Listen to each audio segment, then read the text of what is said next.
Le conseil communal a pris un coup de jeune en donnant la parole aux enfants. Des enfants accueillis par le maire de Monaco en personne, Georges Marsan, car depuis la rentrée 2012, la mairie, en collaboration avec la direction de l'éducation nationale, a lancé un projet destiné à sensibiliser les jeunes à l'action communale et à les initier à la vie locale et citoyenne. 4 classes encadrées par leurs enseignants ont donc été reçues en mairie dans la salle des mariages, des classes de 6e, 5e et 3e du collège Charles III et une classe de 4e du collège François d'Assise Nicolas Barré. Au total, ce sont 80 élèves qui ont exprimé leurs attentes aux élus et tous se sont montrés particulièrement motivés et débordants d'idées.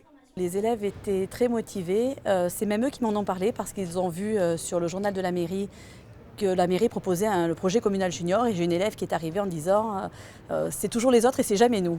Et justement, j'ai souri en leur disant bon ben ça tombe bien, cette année vous êtes inscrits à ce projet, enfin c'était la première fois que ça se faisait. Alors ils se plaignent toujours que les adultes ne les comprennent pas et ne leur demandent jamais leur avis. Pour une fois que la mairie, qui est une institution monégasque importante, leur demandait leur avis, c'était l'occasion pour eux de s'exprimer et ils se sont largement exprimés.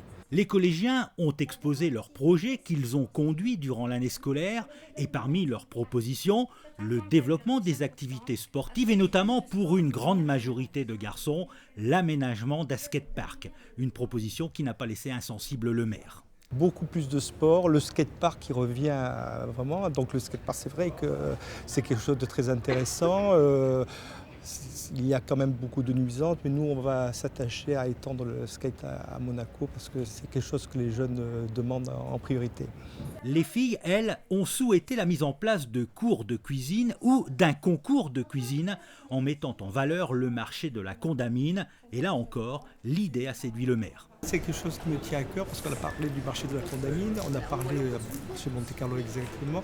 Aussi, nous, on a déjà pour les anciens au Club Le Temps de Vivre, on a déjà des cours de cuisine. Et là, c'est vraiment un projet qui peut fédérer un petit peu tout le monde, puisqu'on essaie de faire le lien entre les anciens et les jeunes. Un restaurant senior aujourd'hui dans l'immeuble du Foyer Sainte-Dévote. Donc là, on pourrait faire une collaboration. En plus, donc le chef de projet a parlé d'un chef étoilé qui pourrait un peu chapeauter ce concours. Quand on a élaboré le nouveau marché de la Condamine, il y a un chef étoilé monégasque qui a chapeauté le projet et qui nous a donné les meilleurs conseils. Donc c'est quelque chose qui me tient vraiment à cœur. Une commission composée d'adjoints est désormais en charge du suivi des projets, mais déjà une certitude, cette initiative a fait l'unanimité chez les élèves comme chez les professeurs, une initiative qui a permis aussi de faire entendre la voix des enfants dans ce monde où ce sont toujours les adultes qui décident sur des sujets où ils sont pourtant les premiers concernés.